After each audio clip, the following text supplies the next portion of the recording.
संत मिलन सुख धाम है, राम से देत मिलाए, सदगुरु के दर्शन से भव रोग मिट जाए। संत महापुरुष का दर्शन अपार सुख देने वाला है।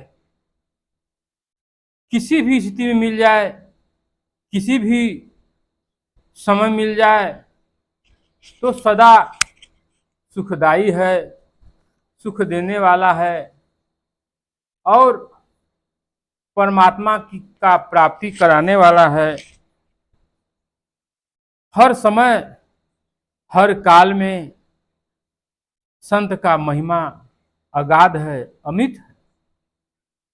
महावीर स्वामी जो जैन धर्म के प्रवर्तक थे, संस्थापक थे, उनके बारे में बताया गया है।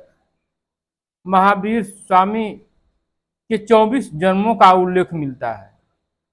आरंभ में वो लकड़ी काटकर बेचने वाले साधारण लकड़हारा थे, कोलभील थे। कोलभील के घर में जन्म लिए थे। उनका रहन सहन कोलभील का था।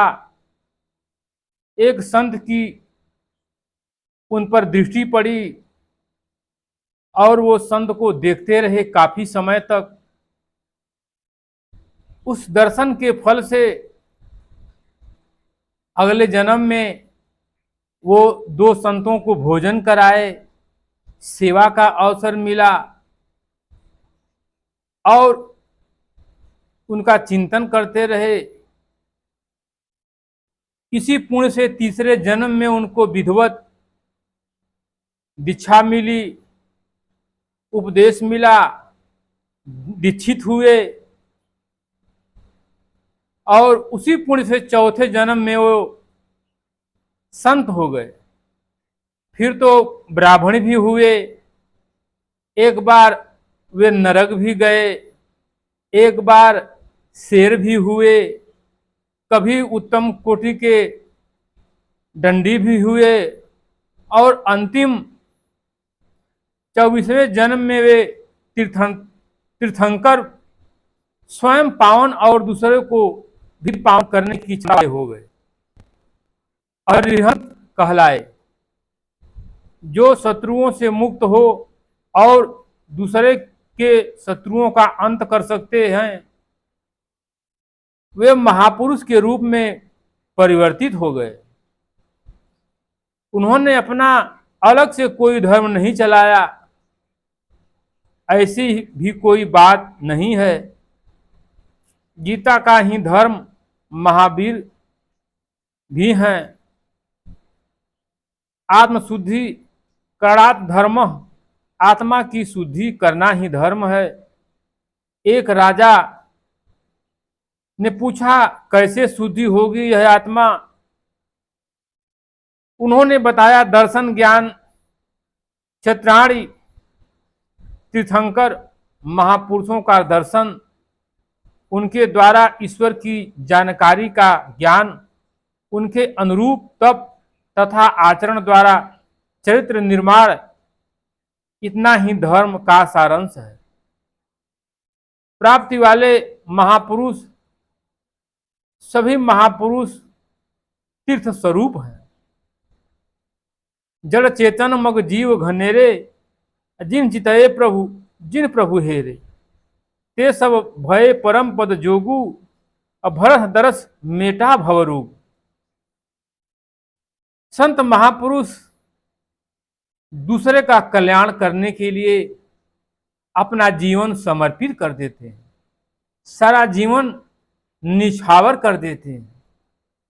वो किसी को दुख नहीं देते, वो दुख का हरण करते हैं।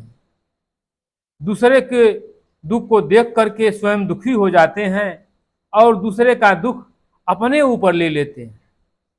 भगवान महावीर के कई हजार शिष्य थे, सबका देखभाल प्रेम निष्ठा भाव से किया करते थे, उपदेश किया करते थे, सबसे समभाव व्यवहार किया करते थे।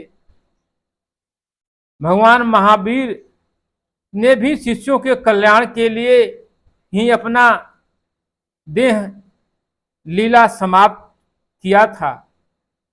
जीवन काल में ही उन्होंने लगभग 30,000 विरक्त शिष्यों को अपनाया था। एक शिष्य गोसाल था जो पार हो चला था, किंतु गुरु महाराज के चरणों में इतना लगाव था, इतना प्रेम था, इतना समर्पण का भाव था, श्रद्धा था कि वो सब कुछ गुरु महाराज के लिए ही समर्पित करता था। गुरु महाराज की सेवा में सदा लगा रहता था और भजन भी समय से नहीं कर पाता था। गुरु महाराज सोचे कि शिष्य गोसाल पार हो चला है, किंतु गुरु महाराज के चरणों में इतना लगाव रहने से भजन नहीं कर पाता था। वो एकांत सेवन नहीं कर पाता था। एक दिन उन्होंने सोचा जरा सी कमी और यह भटक रहा है, समझाने से भी नहीं मानता। उसे बुलाकर उन्होंने कहा जाओ भिक्षा कर आओ, भिक्षा ले आओ। उधर वह भिक्षा करने गया, इधर भगवान शिष्यों को कुछ निर्देश दे करके लेट गए, सो गए। फिर वे उठे ही नहीं, शरीर का त्याग कर दिए। शिष्य जब लौटा तो गुरुजी शरीर में नहीं थे, परम धाम को पधार चुके थे, निर्गुण स्वरूप रूप में परिवर्तित हो चुके थे।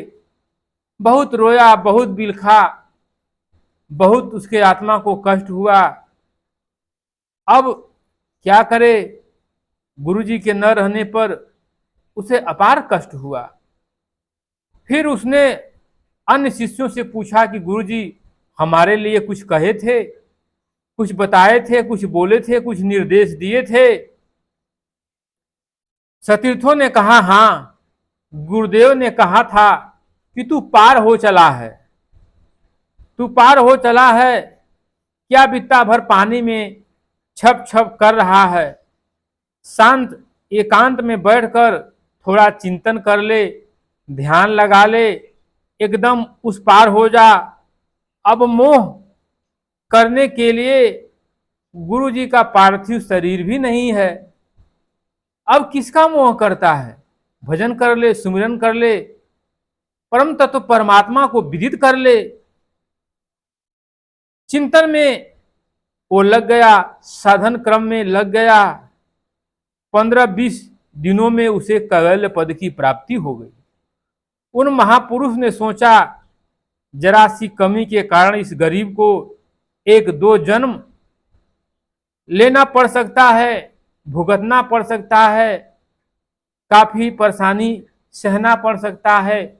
इसलिए शिष्य के कल्याण के कामना से उन्होंने अपने शरीर का ही त्याग कर दिया। तो गुरु का मतलब यह है, गुरु दया के सागर हैं, करुणा निधान हैं, जो दूसरे के लिए सब कुछ निछावर कर देते हैं, अपने आप को मिटा देते हैं। गुरु बड़ा गोविंद ते यही हृदय ठहराए, और गोविंद करते न्याय हैं, गुरु दया दर्शाए। गुरु दया का सागर है, करुणा निधान है, भव सागर से पार ले जाने वाला है। उसकी महिमा अगाध है, असीमित है, उसका कोई पारोवार नहीं है, कोई उसका वर्णन कर नहीं कर सकता। गुरु की महिमा अगाध है, उसका कोई वर्णन नहीं है। सब धरती कागज करूं, लेखन सब बन रहा है, और 7 सिंधु की मसी करूं, गुरु गुण लिखा न जाए।